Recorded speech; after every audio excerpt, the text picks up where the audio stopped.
sa port ng pagdi-deliver sa bahay. Mr.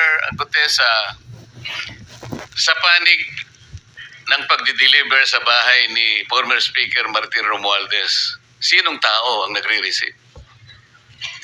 Sa mga ganon sir ang may contact, Your Honor, is yung si Paul at si Mark lang ang may contact doon sa receiver.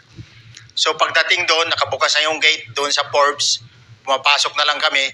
Then pag nabuhat na namin yung mga malita na ibaba na, so lalabas na kami. Wala na kaming basta may deliver lang namin yung mga basura doon sa bahay, wala na kaming noon, Your Honor. Alin-aling bahay Yung ang 42. pinagdi-deliveran mo sa panig ni former Speaker Martin Romualdez?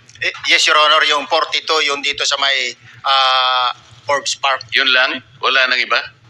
Mayroon pa yung bago nakaraan doon sa 19 Nara, yung dating bahay ni Michael Yang.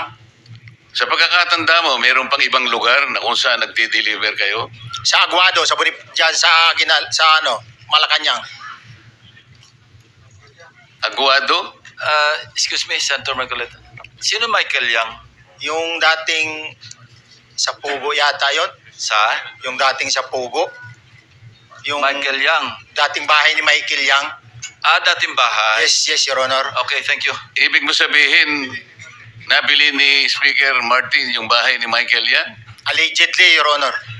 Pero paano mo alam na bahay ni Speaker yon? Kasi doon na nagde-deliver yung tropa nung hindi na nagde-deliver doon sa 42, Your Honor. Ngayon, sinasabi mo meron kayong chat. Nagagamit mo yung chat para ma-monitor mo yung rate ng delivery at kung sino-sino yung nagdi-deliver? During the time nung nandun pa ako, Your Honor. Mr. Chair, salamat po at